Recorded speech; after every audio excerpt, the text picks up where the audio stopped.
Hari Om. Hari Om.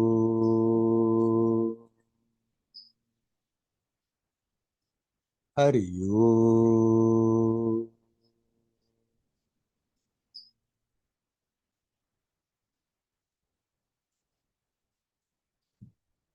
Hello, my friends. Everything is connected. There is not really any separation. We are creating that feeling in our mind. Of course, physically you can say there is one thing in one place, another thing in another place, but still everything is connected. Nothing is separate. Everything is connected with the whole. That sense of isolation comes because we are not aware of this. One can be alone and feel totally connected, or one can be with many people and feel totally isolated.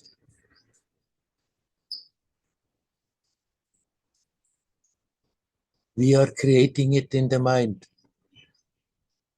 That sense of separation, and then it's me and the others, and there is always struggle. Me and the others struggle for space, struggle for attention, struggle for wealth and food and anything. Everything is connected. Somehow we have forgotten this. This is part of this play that is going on in this world, that when we are born, we forget everything that we know before. We forgot our divine nature. We forgot how connected we are. Little babies still may have that sense, but they are not consciously conscious. They are conscious, but that reflection is not there. So spontaneously they are more connected. But as they grow up, as we have grown up, then that influence is there all the time. Be like this, be like that, you and the others. And automatically we pick it up and never question it, and then our whole world is coming out of that sense. Our whole world view is coming out of that sense. Me and the other, separation, struggle, rivalry, competition, all that comes along with it. Everything is connected, has never been separate. However much we feel separate, however much we create that sense of separation and make it stronger as the years are passing, that separation is something mind created. Everything is connected.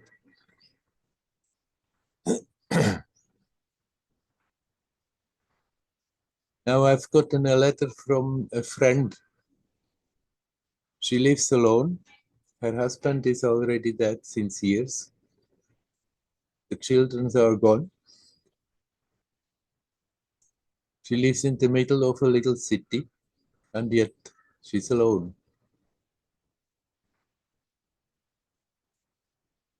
Sometimes she wonders whether she has done something wrong, that things are not going and flowing easy. Tries to figure out with the mind why it is like this.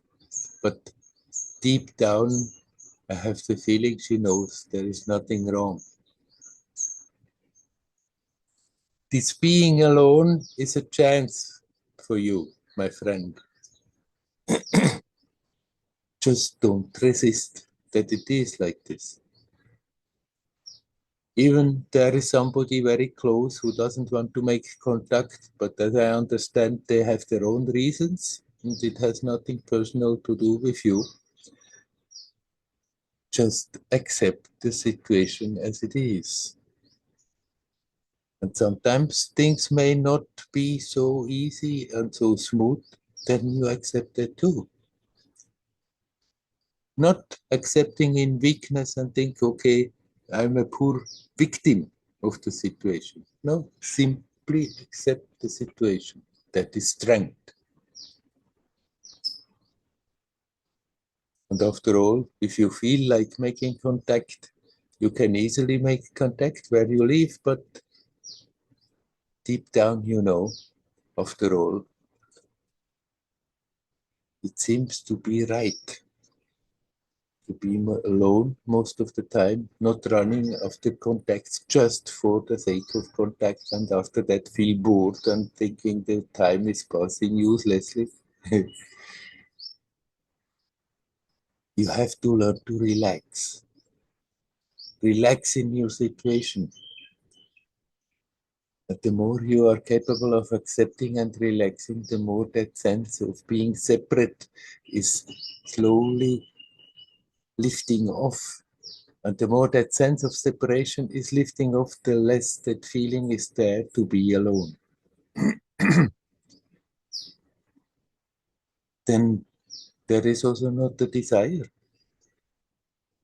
If it happens, if that is the story, to be with many people, a lot amongst people, fine. There's nothing wrong with that.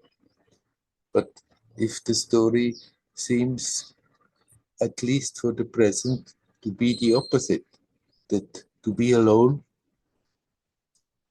is actually a positive thing. If we can see that like this, accept it like this, appreciate it like this, then being alone actually is wonderful.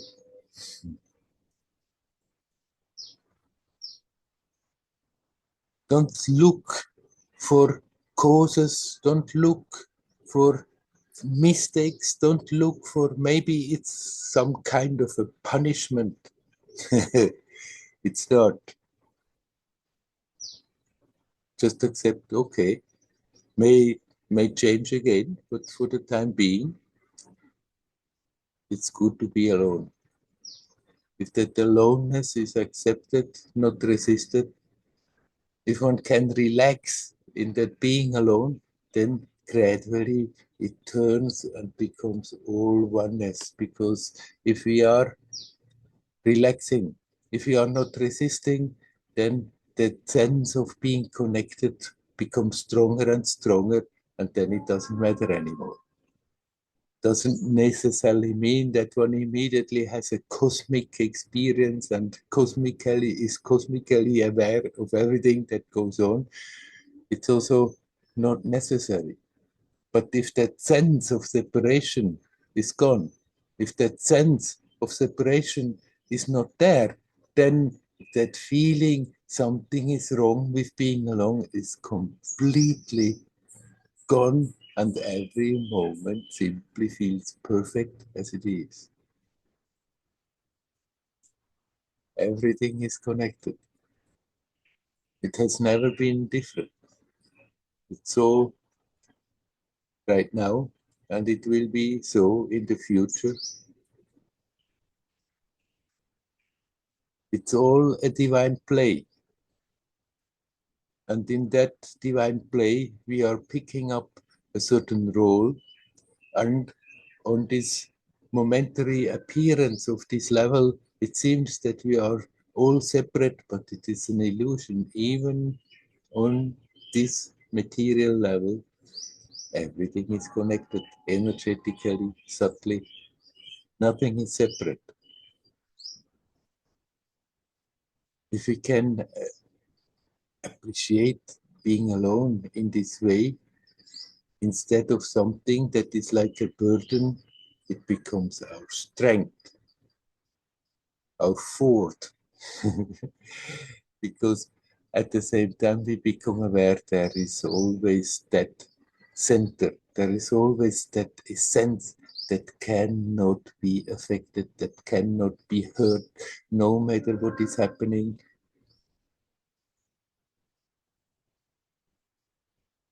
Nothing can hurt it.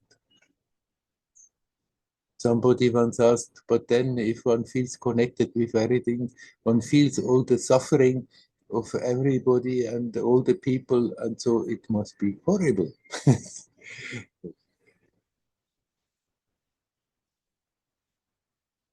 There is an increasing sensitivity, an increasing being aware of what's going on and how people suffer. But at the same time, there is an increasing insight that we can see that the suffering is self-created. It's not necessary. It's because we create that sense of all being separate and then act accordingly and creating all the troubles like that. And even if that awareness of many people suffering is there, there is no attachment to it.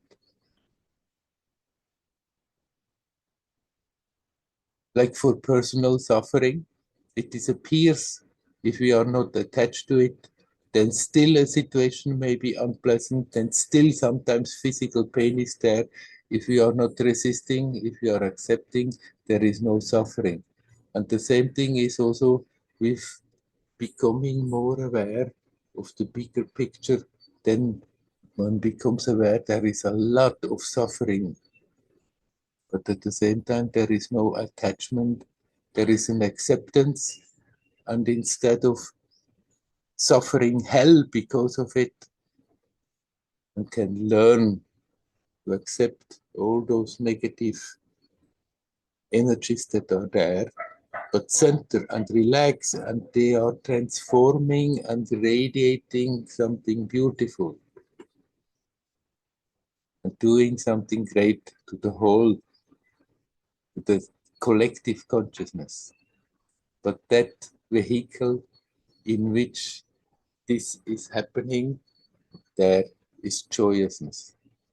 In spite of seeing the suffering, in spite of seeing how many people have a difficult time and they have difficulties to cope with it, there is joyousness. Joyousness on a level, in a center of existence, at the essence that cannot be affected by any of this. If somebody lives like this, then we are happy. And in that happy way of existence, one is open and the consciousness can start to effortlessly expand and unfold.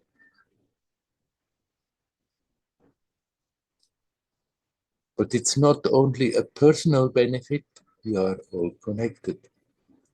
If this is happening with somebody, then everybody else is also benefiting from it, whether they are aware of it or not. Whatever they are doing, whatever they are thinking about, that being that actually is radiating pure light, they are still benefited by it.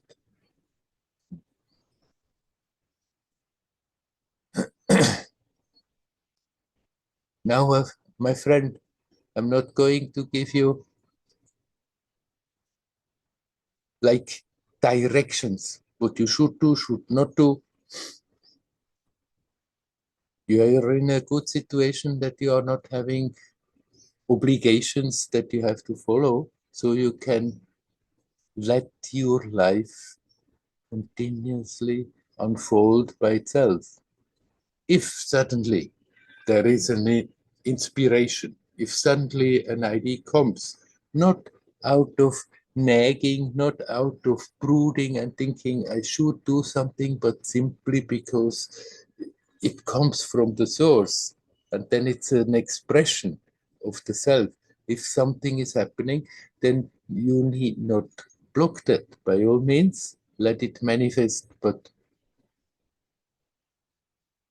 it's not necessary now to look around and think, what can I do? What should I do in order to be useful to myself or to others? You are conscious enough that you are not simply wasting your time. Continue doing your meditation, and then let that spontaneity be there. And if you feel drawn for activities, for meeting people, for doing this, for doing that, fine. But even there, you can keep that touch. Even there, you're alone, but you're not lonely. You're connected.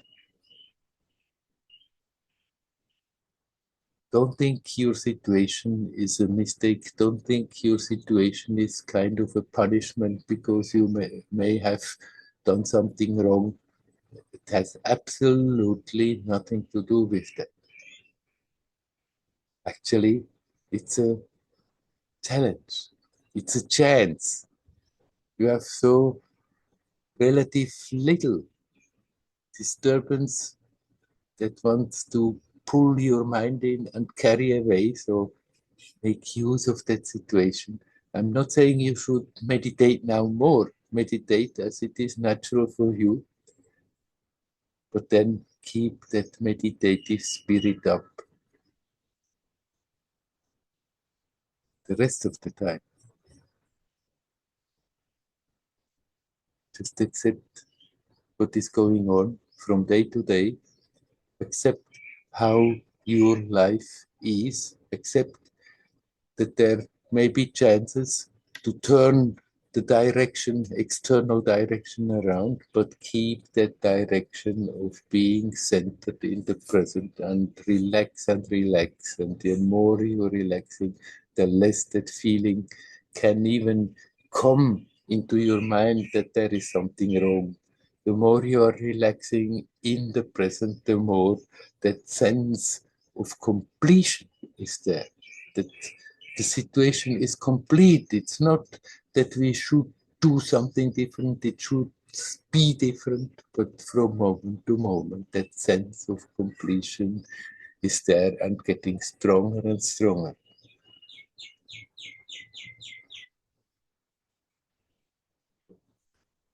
Okay, I'm finishing with this subject.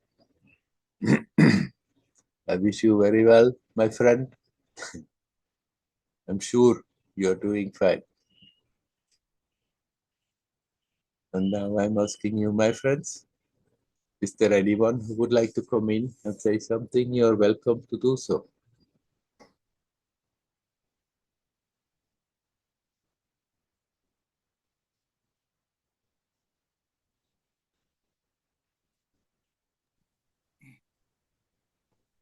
Hello, Werner. Hello, Dial. I want to ask you about self-sabotaging during meditation. Your voice is very low. I don't know. I can hear you, but it's very low. Can you do something that it becomes a bit stronger? Let's try like this. Yes. Is better? Yes. Okay. So I want to ask you about self-sabotaging during meditation. Yes.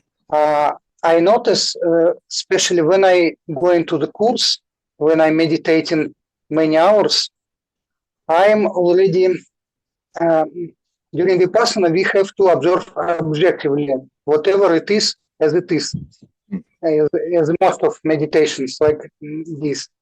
And I notice when I start meditating and meditating one day, another day, I'm already have expectation how it will goes. For example, I know, oh, here usually is pain, and here usually when I scan, I'm stuck in the body, and my attention usually don't want to stay and want to run away. So this expectation and even more expectation, these meditations is useless, it bring tension and nothing happening. So it seems to me it's sabotaging myself.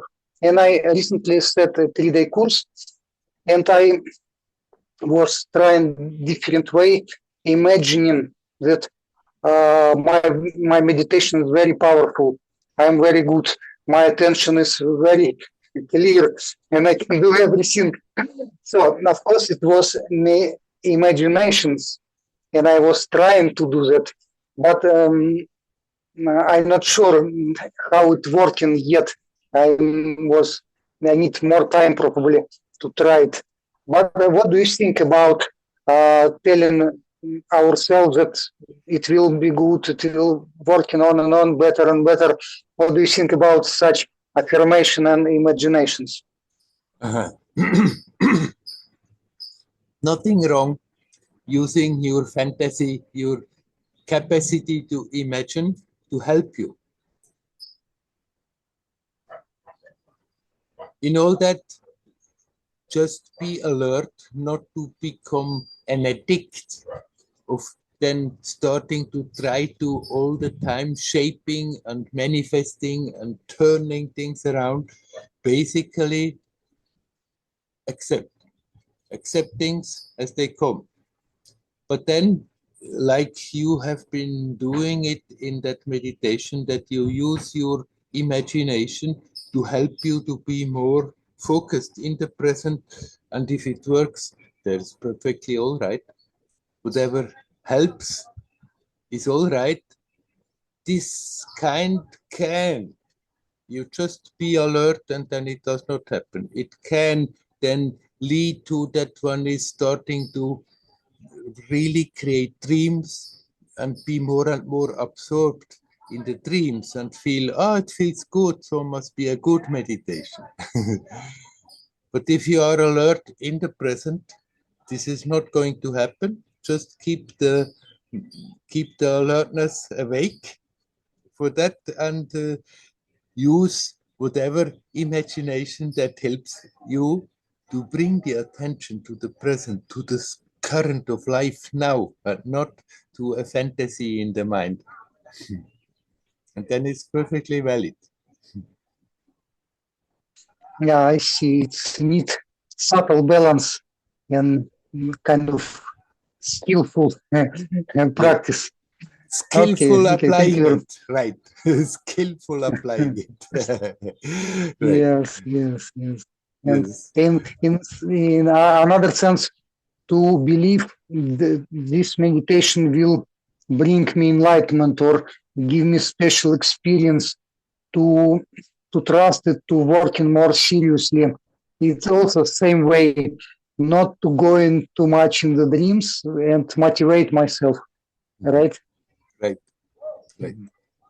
Very good. Okay, Werner. Thank Yeah. you. Hari Om. Continue. Hari Om. Yeah, Hari Om. Hari Om.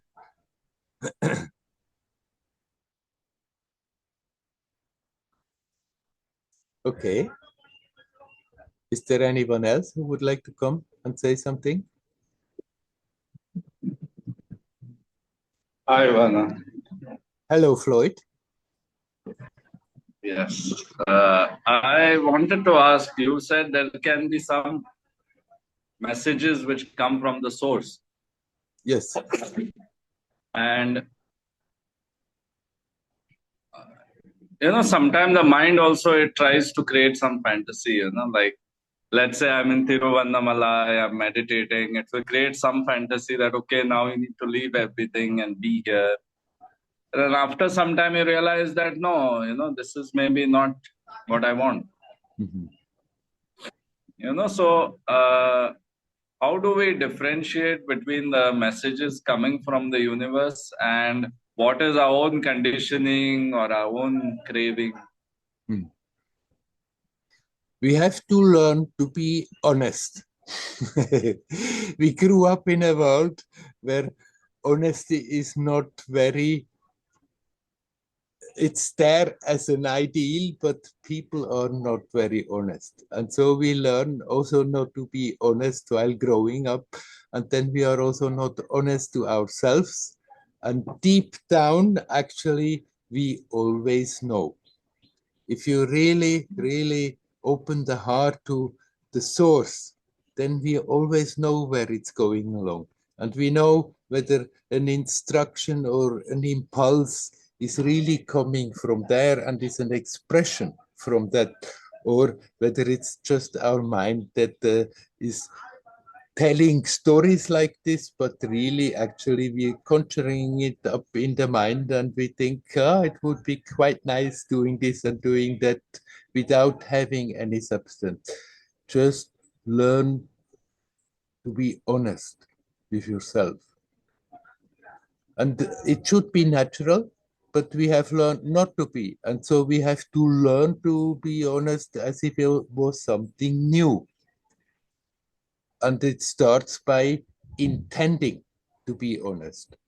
But then if you listen to your guts, even if you listen to your essence, then more and more we start to make out there is really a push in a certain direction that comes from the self.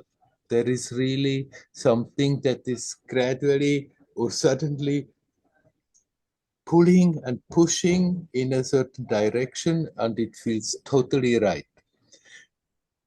If the mind is playing tricks and we start to brood about what to do and not to do, and then after that we decide, and then there are also always the doubts. Is it right? Is it wrong? Is it right? Is it wrong? Should I do? Should I not do?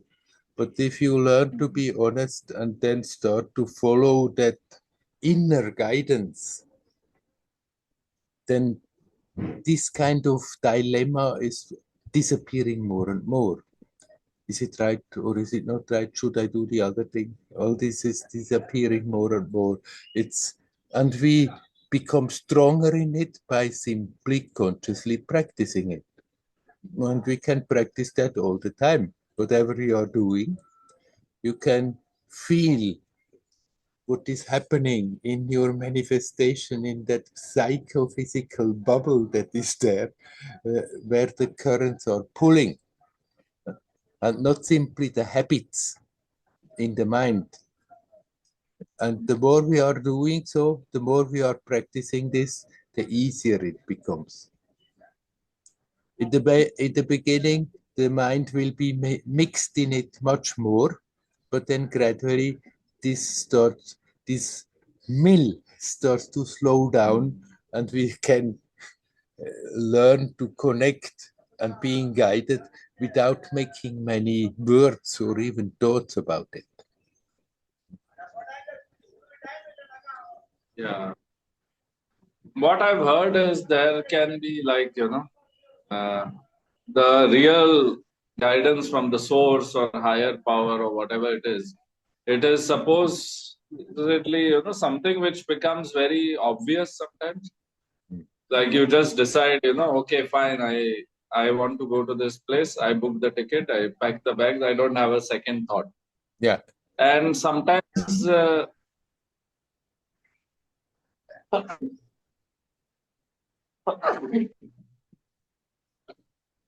sometimes it is said that it is something very subtle, like a subtle voice. So, what do you have to say about that?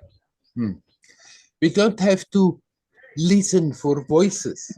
It may happen, but we don't have to listen for voices.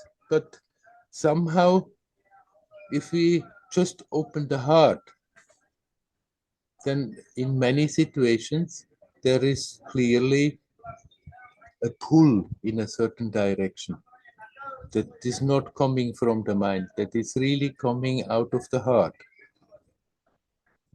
It can be very subtle, but sometimes it becomes very loud, and still we may refuse to listen to it.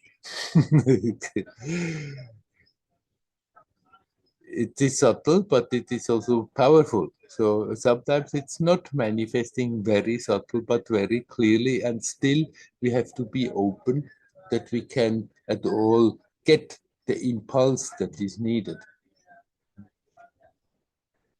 And we can consciously remind ourselves to open our heart, to open our heart to truth, to open our heart to being authentic, to open our heart to the essence that whatever we are doing, whatever is happening becomes more and more and more an expression of the self.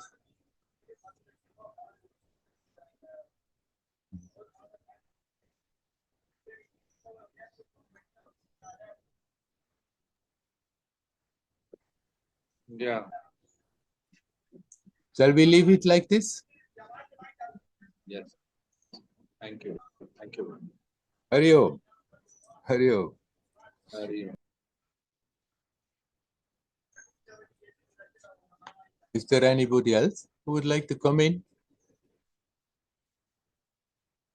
You're welcome to do so.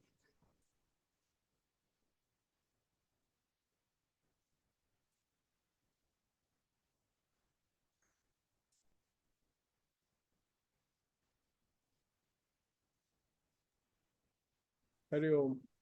Hari Om, Vikas. Werner, I would like to ask, what is the importance of Sanskrit mantras? Like, how powerful are they? Should we continue one mantra or should we switch? If I do Sanskrit mantra, if I compare it with Hindi mantra, so will it be same or Sanskrit mantras are more powerful? That kind of your insight into that. Sanskrit, after all, is a language. In the Indian tradition, it's sometimes a bit exaggerated how fantastic it is, because it's the language in which the scriptures are written. And so it becomes a bit mythic, but after all, it's still a language.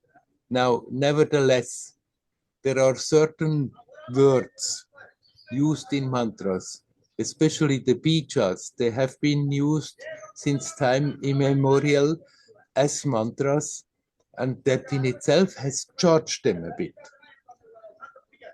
But still, whether your mantra that you are practicing is powerful or not, the main important factor is whether you are doing it with heart, whether you are here now and focused, or whether the mantra is just repeating itself mechanically.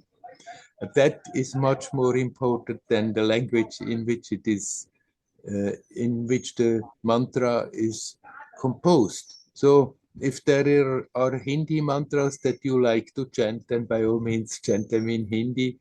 It matters much more whether you are just repeating them and the mind is off somewhere else, or whether you are here now and focused when doing the mantra. That is much more important than the language.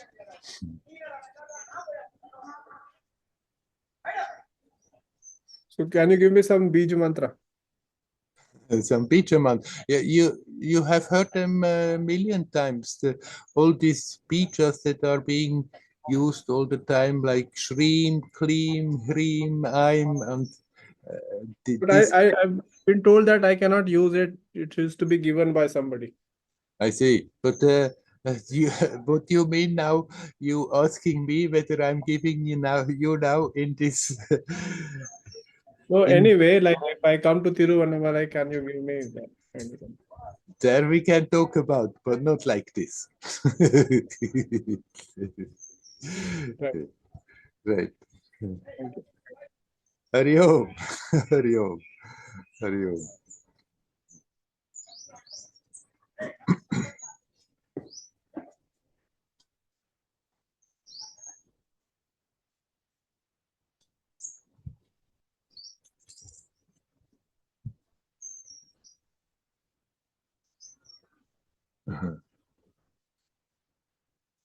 Freud just said bija mantras have a lock, so they need to be given in initiation.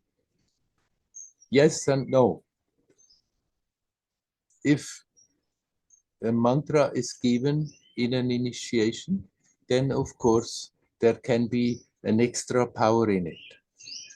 But it is perfectly possible also that one feels attracted to a mantra, and if that is so, there is nothing wrong picking that mantra up and repeating it.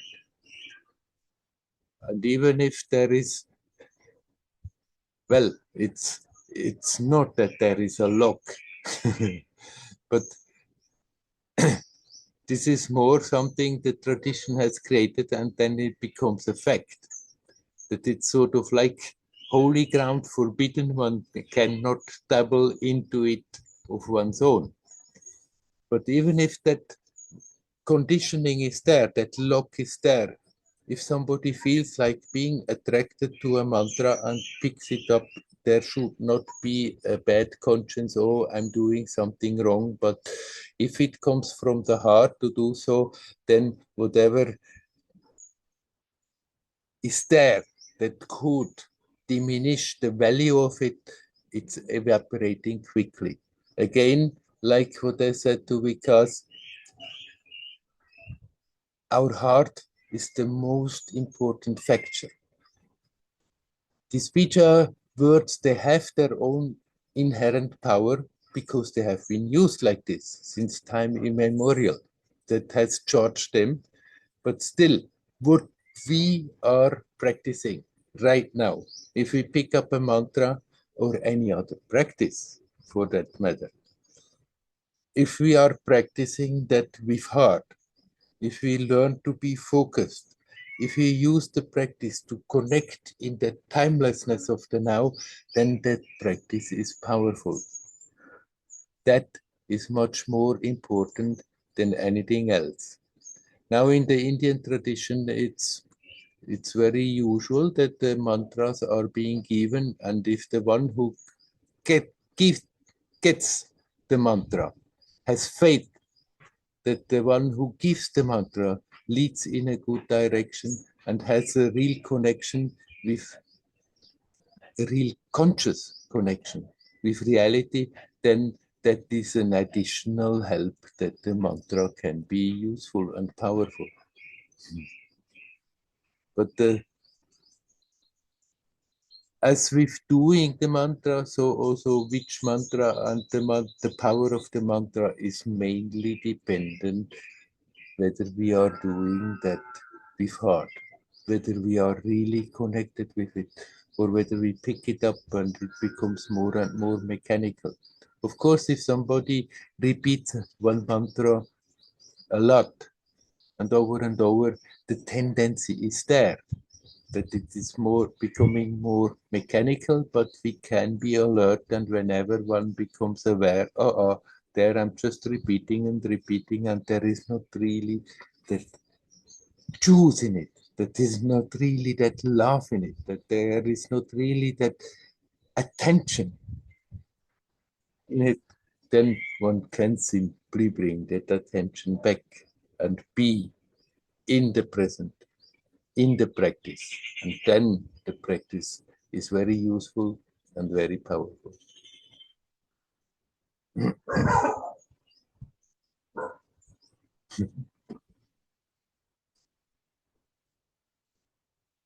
Is there anybody else who would like to say something? You're welcome.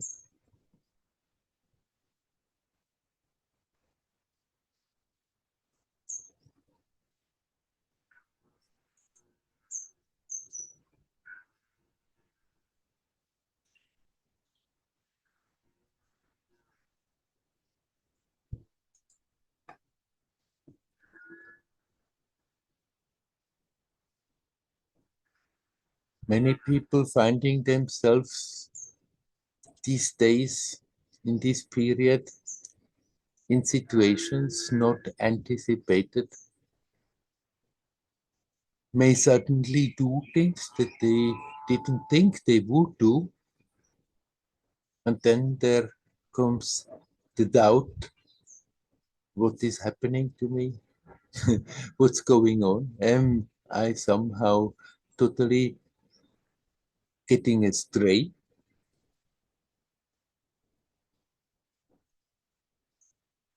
These are strange times. And suddenly one may find oneself being involved in things they thought, oh, I'm never going to do this. Don't be afraid.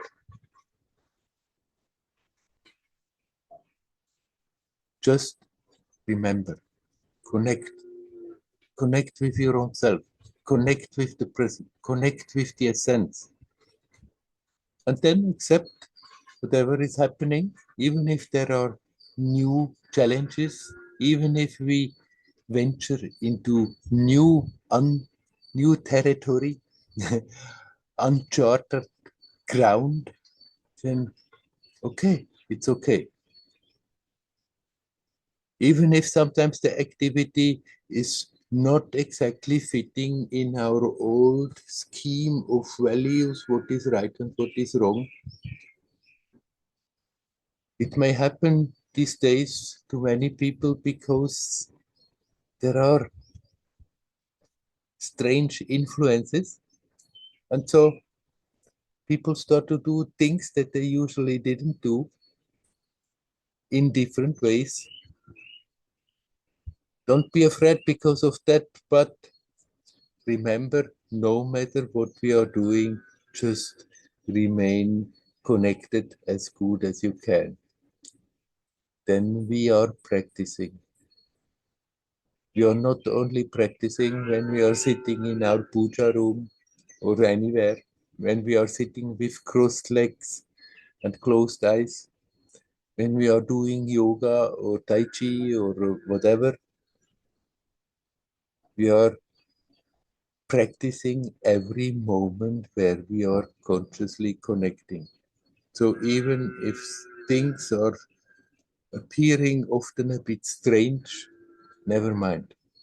Just practice, just connect. And then whatever we are doing, wherever we are, it becomes practice. This is a crazy world, and right now it's totally crazy. And so we can accept that somehow things are going in different ways than what we are used to. Just remain here now, and then we are safe. I see, Floyd, that you came in again. Would you like to say something more?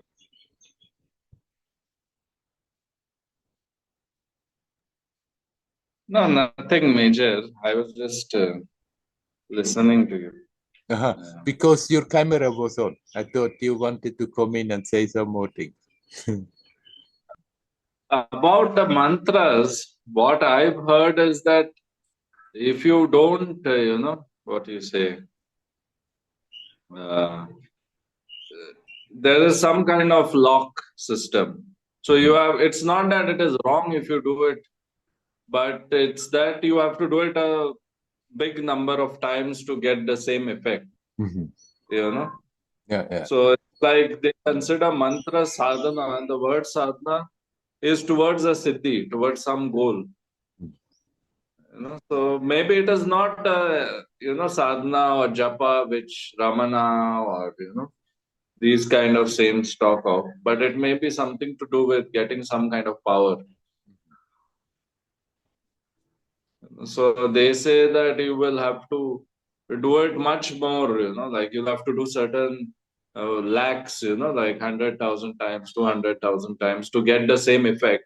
If Yeah. you don't have the uh, lock opener, if you don't have the key given by the guru. Yeah. Right. So it's more technical, but they don't say it is wrong if you do it. Hmm. It's Right. not like Christianity where they say it is something wrong if you do it, but they say that it will take you much longer if you don't have key. Hmm. Something Yes. like that. That If is what I've heard. Yes, and if the faith is there of the student, of the disciple, that because of that initiation, then that is also a good part of why it's more powerful. It's the faith of the disciple that makes it also more powerful. Then if the guru is really a guru, of course, there is something special being given a mantra by a guru. But there are many teachers who also giving their students mantras. They are not necessarily gurus, but if the student has faith in the teacher, that makes it also more powerful. That is a little bit a story that there is such a lock. It helps giving the tradition, the especially the people in power position, it somehow cements their power position. What is most important is the purity, the innocence, the sincerity of the one who is practicing. That is undoing all the locks. But in India, sir, the thing is that there is, like people who are pure innocent will not do these certain mantras and would not want certain siddhis. Right. Because siddhi, like for example, siddhi to grab someone's, like to grab someone, to take hold of someone. That if I want to have the siddhi of Vashikaran, where I can, grab a woman, not grab physically, but to, just get her very attracted to me without like losing her mind and getting attracted to me. Yeah, yeah. Usually a pure innocent person will not do that kind of sadhana. It is more for, like a technique towards some kind of, they use these mantras as a technique towards some kind of goal. Okay, but when I have been talking about the mantra so far, I was talking uniquely about mantras that help you go deeper spiritually. I'm not interested in the other type of practices. Doing mantras in order to achieve this, even there, if there is purity there, one can do such practices. But then many practices will simply not be done if there is innocence and purity there. One will not go after practices that somehow give me as a person power over other persons. That is somehow, that simply is not natural. And if that possibility is there, then one doesn't feel like attracted to it. When I was talking about the mantra and the initiation and the practice and how to practice and what is important, I totally used the practice of, talked about the practice of mantra simply that it helps us in our spiritual development. Yeah. On the other type, I'm not an expert and I'm not interested. Because actually, if you see all the, I don't know if you see it, but most of the tantric and Indian things, like most of them are very interested in some kind of siddhi. I think only 10% or 5% might be interested in self-realization or God realization or something like that. 5 or 10% is still a big number. Maybe less. But Right. it's also similar thing in the Western world when B.K.S. Iyengar went first. He saw that people are not so interested in realization or something like that. So he told them that if you do yoga, you will have a better sex life. So Yeah. they, Right. So like that, they may be inspired to start something. And if there is some glimpse of subtler sincerity there, then that may start to open the mind. And there is actually something much more profound I can go after. That happens often. So I came across yoga when I was very young, 14.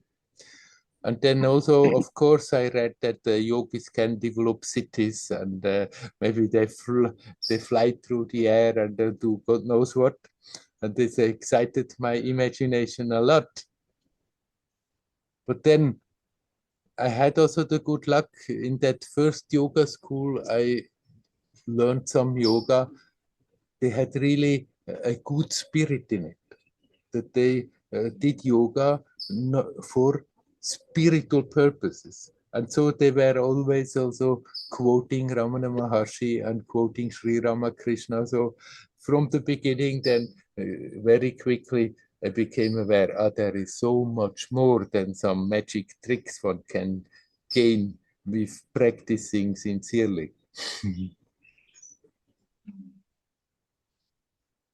yeah. Basically, I mean, there is nothing wrong having abilities that are not usually there. It would be natural, and somehow we have been handicapped. the thing is, as the world is, then it's, well, if one goes after cities and goes after that kind of stuff, then it's always with the personal intention, the me, getting above the others, getting an advantage. And it strengthens that sense of me and the others, that sense of being separate. That's why in the yogic literature or in the Advaitic literature, they usually condemn going after cities. But basically, there is nothing wrong. That there is so much potential and it can manifest in so many different ways. But it's not advised for the sadhak to go after them, because then it's tempting to use it to show off, and instead of making it easier, it makes it more difficult to become aware of that oneness of existence. I mean, Yeah. you can say a city is simply an ability. And driving a car is also a city. But because there are millions and millions who are capable of driving cars, nobody makes a big fuss if somebody is able to drive a car. If somebody knows to play piano very well, then already there is much more that temptation to get arrogant about it, because there are much less people that know how to play piano than know how to drive a car. At least to know play piano in a very beautiful way. And so already that temptation is there. And then if one does something, is capable of doing things that are so-called supernatural or so, then people are much more also astonished and in awe, because it's so much more unusual. But actually, this is our abilities that are in everybody as potential. It would, if we would stop to handicap ourselves, if we were not being handicapped by what is happening, then so much of that would simply naturally manifest, and people would not make a big fuss about it. I told Swami once about this Siddhis, and he said, what does Siddhis give? So eventually he said, Siddhis give you money, or they give you opposite sex or something like that. So he said, you spend 4 years in engineering college to get the same things eventually. Yes. To get a job and eventually get the same things. So he said, if you sat 4 months in front of God, maybe you would have gotten much more than those 4 years of going to college or something like that. Yeah. Right. Thank you, man. You're welcome. Hari Om. Hari Om.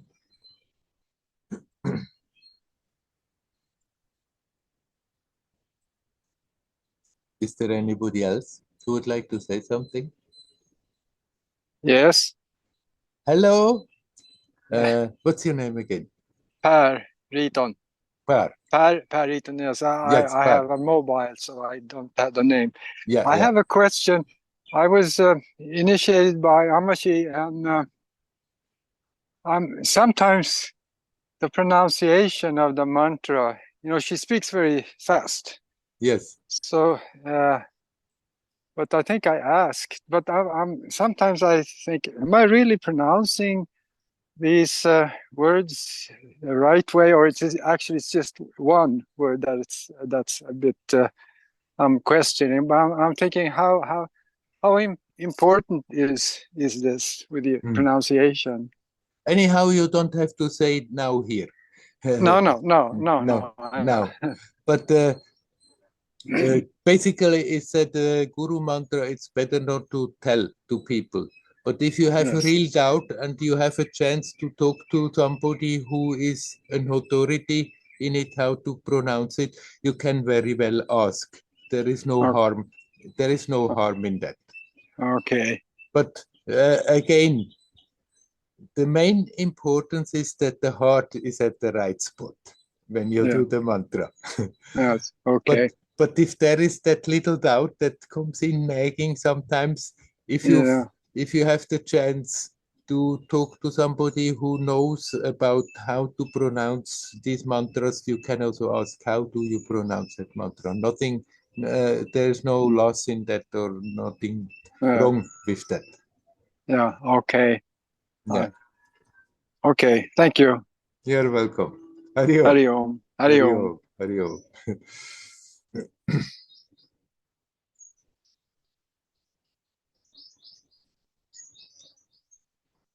In the Indian tradition, it is said that if one gets a guru mantra, it's better to keep it for oneself.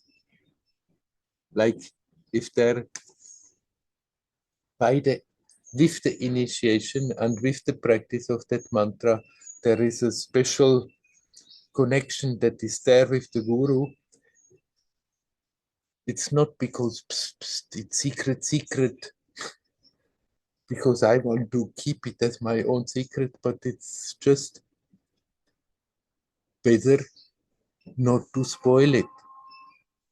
Because if we are giving that out, it's not that there is the danger if somebody maybe repeats the mantra, not in the mind only, but is sometimes repeating it and somebody overhears it, that there is a trouble with it.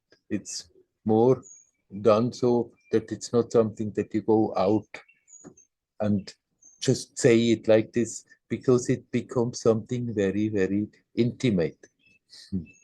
And if one gives out some intimate things, it's like then other people start to talk about it and maybe criticize about it, and it's like it's spoiling the sanctity of it. It's spoiling the purity and the uniqueness of it. That's the main reason why traditionally it's meant that the guru mantra should not be said to other people. Hello, Andreas. Hello. Coming back to what you talked in the beginning about feeling separate. Yes. I usually feel quite separate, and it's very hard to realize that I'm connected to everything. And you said that you should breathe and relax and center, but still I feel disconnected. Right. We have been living in that condition for a long time, and if we are not alert, then whoop, it just comes in out of old habit, and it is an effort to go against old habits. Old habits, they have their power, they have their momentum, and then going against old habits is always an effort. The point may come that that effort is not more needed because then it has become natural.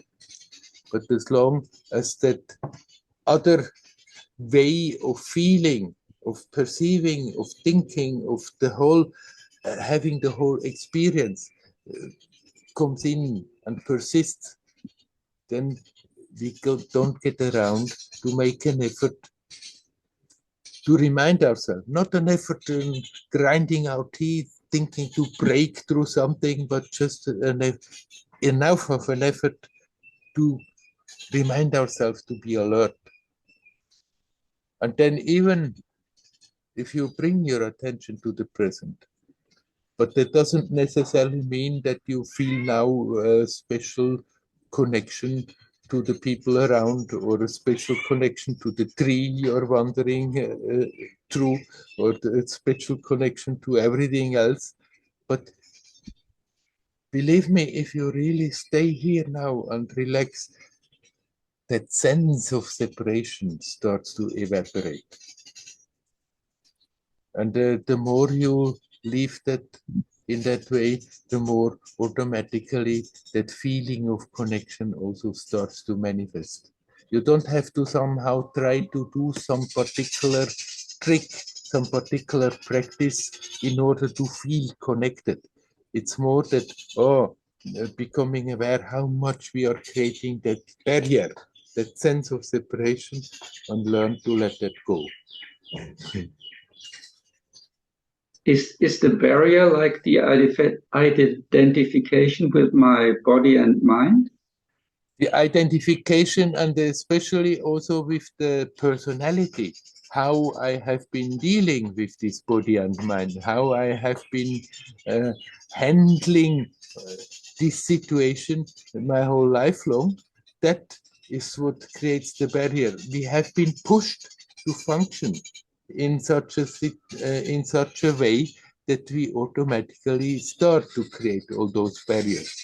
And then if we are not alert, we just repeat it, and they become stronger and stronger. And then even if we become alert and see what it is doing, then it pulls us on and on back into that way of functioning, of just thinking and feeling and acting and reacting totally as if there was a real separation. What you just said means that for example, that I'm always concerned with myself, with my well-being, my pleasure, and my safety and stuff like that. I mean, all that contributes, yes. It's not so simply that, but all these little things, they are adding up. And is it always that when I'm not present and centered, that I'm always lost in my mind? That is making most of the time, yes. Okay. So if I'm present, then I'm not so caught up in my mind, and I'm not so far away from reality. Yes, exactly. I mean, in reality, we can never be anywhere else but in the present. There is no other time. There is no other point, but we can be there consciously, or then we can completely lose that conscious connection. And there, when we are losing that, we are in our fantasies. We are in our thoughts, thinking about what has happened, what may happen, what should happen, what should not happen. And that is going on all the time. And all these doubts, like if I do the practice right, or if my meditation is good enough, that's just another way of getting lost, right? Right. It's then we start to become spiritual, but then still we want to function in the old way. And there comes in, am I doing the practice right? If I'm doing wrong, maybe it takes much longer, or it's not good, it gives a bad effect. Then we start again that business mind of investing and reward. We can do business on the business level, but not here. When I was starting out, I had a funny conversation with an older practitioner, I was wanted to know from him which is the most efficient way to practice. Yeah. Yeah. And he pointed out the same thing you were just saying. This is just the business mind doing it. Yes, it's not a business. It's simply that somehow there is that longing of coming back to our natural state. And that costs us something. It costs our habitual way of thinking, feeling, acting, and reacting. That doesn't mean we should now desperately try to be holy and act holy. Simply that identification with that momentum, with how the mind is working, with that image I have about myself, with the attachment, what others may think about that image. Maybe they think good, maybe they think bad. What are they thinking about me? Do they like it? Do they don't like it? Do they like me? Don't they like me? The mind, the emotions, the energy is so much involved in that murky stuff that goes on, and that we can learn to detach from that. Yeah, through listening to you, it's getting better, but I still very strong tendencies that I like to get lost in, like entertainment and stuff like that, or in games, and what to do about that. Well, then you just have a timetable with yourself that you tell yourself, okay, I'm allowing you that much time for that entertainment. I'll allow you that much time for games. And then you try to somewhat stick to that. But we are not simply lost in those. Of course, these modern technical things, they can get us very absorbed, and then we can get very lost in it. But we are lost in just our mental stuff that goes on, ramba, ramba, ramba, ramba. Even if you are walking down the road when you go to work, when you are in the public transport, the tendency is always to miss the living moment and be somewhere in our fantasies. I can very clearly recognize this now, but it's still there. And it's like after I meditate in the morning, and then over the meditation period, I get more present, but then it feels not, but this is good enough now. There's a real tendency that wants to like run away from being present. Right, but you can recognize it, and that is maybe not so pleasant when one is recognizing, I'm going around here, there all the time. But it's actually the most important step that we start to recognize it. And by recognizing and looking at it, and get also often the feeling of, that helps us to detach from it. As long as we don't recognize that this is going on, then it's very difficult to get rid of it. For that, I'm not judging myself too harshly anymore. Maybe I should do that more. No, you don't have to judge yourself. It's not that you should be there looking at your story, at what is happening, and stand in judgment all the time. This is good, this is not good. Just be aware what's going on. Not putting all the time these marks of Werner on top of it. That helps you to become more conscious, and in that increased insight, in that increased consciousness, more and more you see what's going on, and there we see also clearly more and more these certain mechanisms that I have been repeating. They're always ending in pain. They're draining my energy uselessly, and gradually, automatically, they start to drop off. No need of judging yourself and say you're a good boy here, but you're a bad boy there. You should not do so. Just watch what's going on, and there we become more and more aware. This is just draining. This is just creating pain. This doesn't bring anything creative, neither for me nor anyone around, and then we can let that go gradually. Yeah. My habits seem to be quite strong. But I'm not talking now about entertainment. You can very well watch movies in between or whatever you want. Just that you don't get completely lost in that. You tell yourself, okay, that much, and then that's enough. But when I'm talking about this being distracted and being carried away, it's much more the other times when we are not officially distracting ourselves, but when we are going about our daily business, how much of the time we are totally off. How little time are we really in the present and focused, and how much of the time it's just somewhere in the fantasies and going off doing this or doing that. You mean like being mindful while I do some daily activities? right. This is the Buddhist way of coming to that, bringing the attention to the present.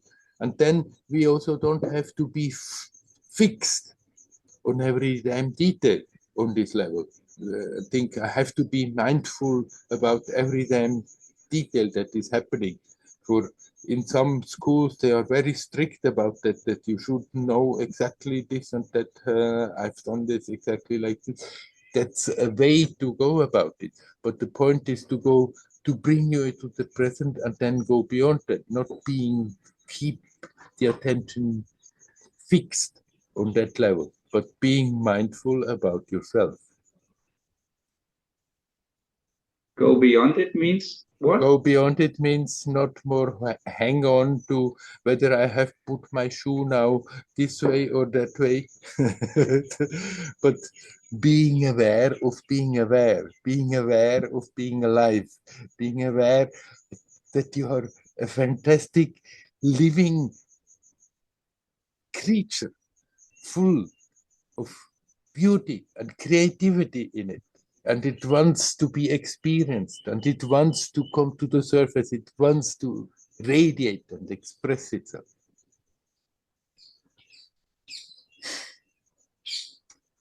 Okay.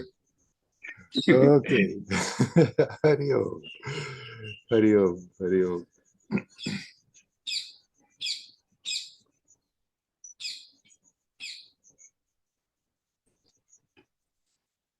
Is there somebody else who would like to come?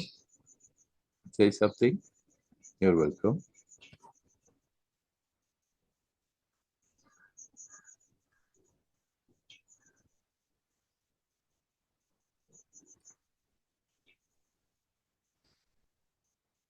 Okay, then let's just spend a few minutes of doing what I have been talking about, of being here, being connected with life,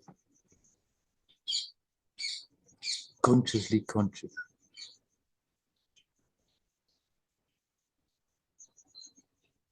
If you are somewhere at home and sitting, so just sit in a comfortable position, but somewhat straight.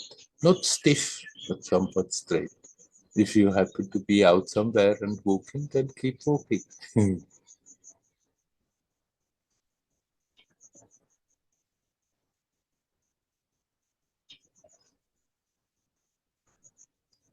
Then just let go.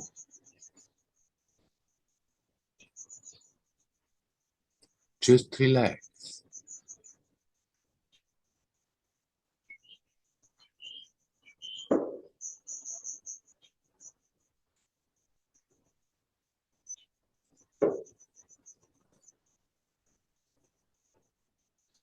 Here, now, you're alive. You're conscious.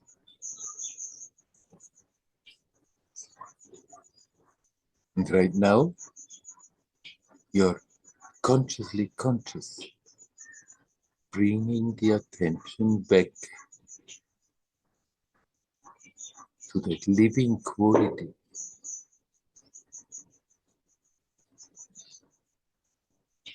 It is always here. It is never absent. We just have the habit of overlooking it.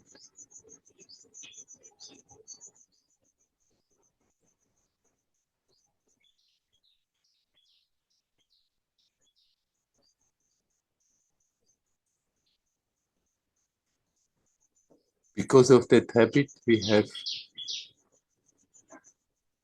created the belief that this is boring. There is no truth in it. And yet, it is the opposite. Here, now, right now, you are touching that well of creativity and beauty.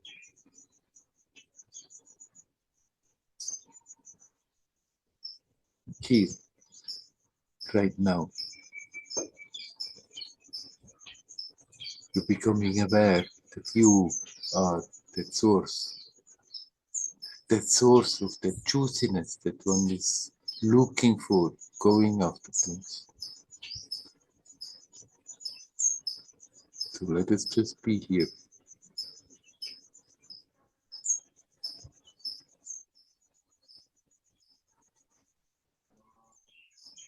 Intensely alert and yet relaxed.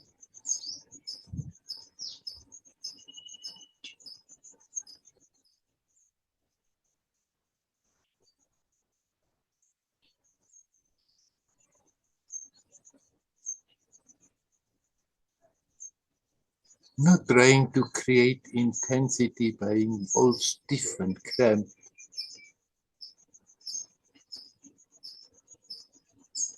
Just conscious, here, now, and relax. And here we become aware that juiciness, that joyousness of existence is here.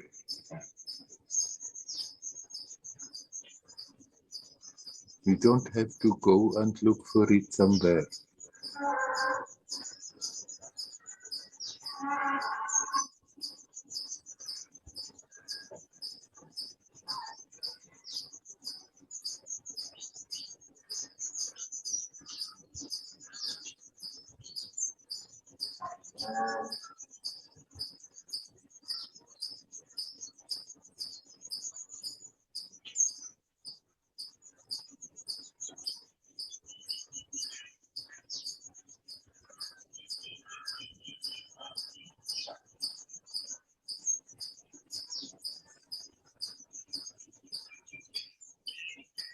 It's never absent.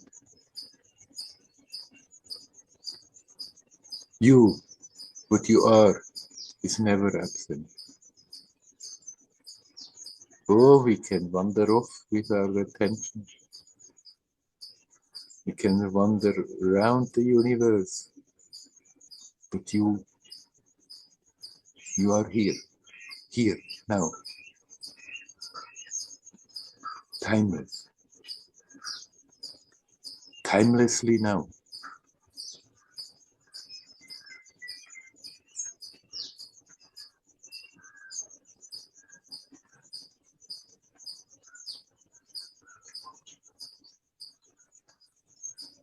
And even if the thoughts continue, they may not just shut up. You can just let go being interested in them. Step a step back. Let the thoughts come and let them go.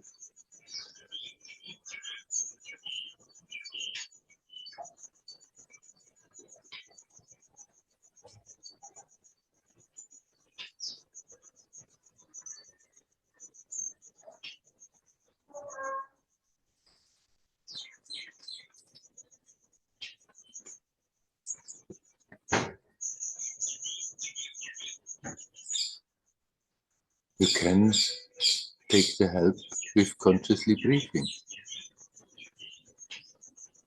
You can take the help with repeating a mantra. You can take the help by just feeling the body sensations.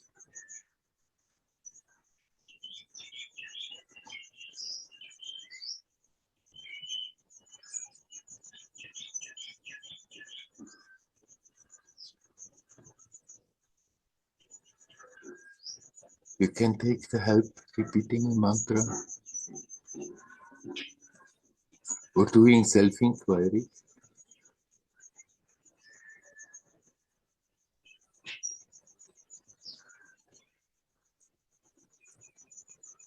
We don't have to create that reality. It is here, now. That which you touch when you say I.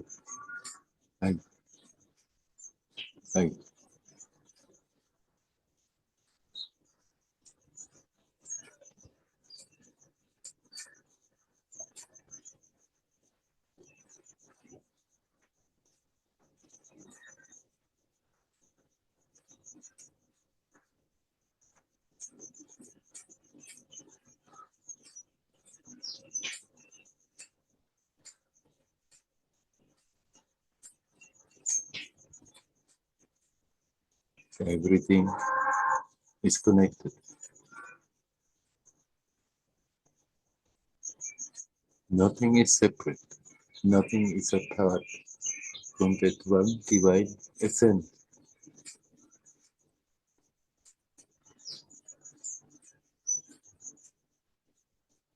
And the point where we are touching that is here, is now, the only point.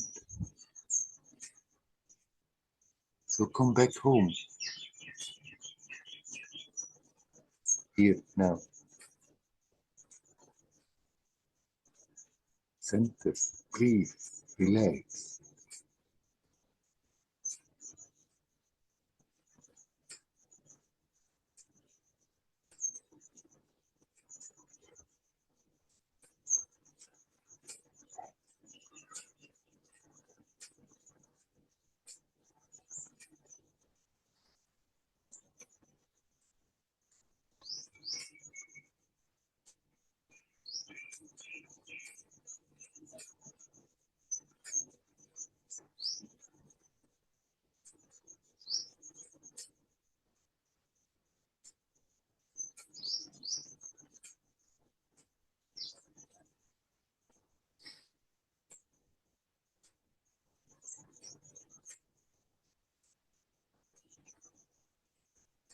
All kinds of sensations may be there.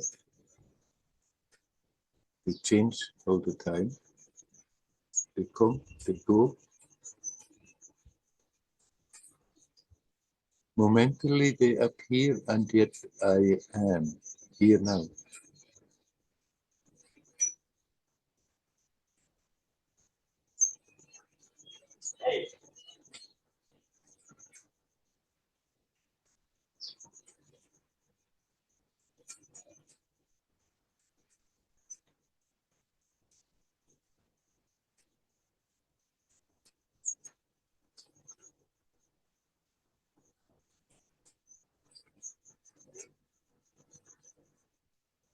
And then we can consciously let that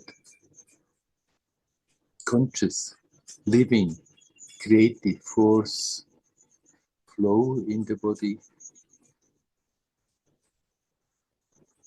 And after that, when we go out and are with people, when we are busy, we can remember.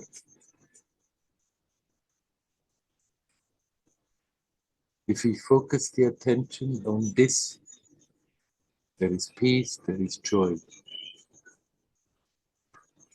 If we restlessly run after things,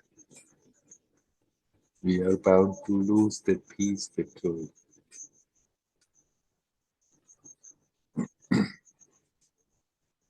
It's good to have moments like this that we just had now very intensely, just being consciously conscious, consciously now, just not being busy with something else.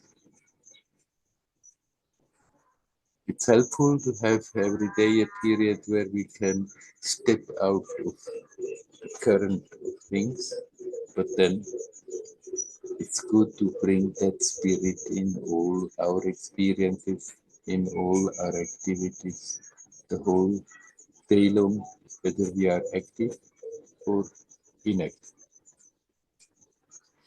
I wish you all well. Hari Om, Hari Om, Hari Om.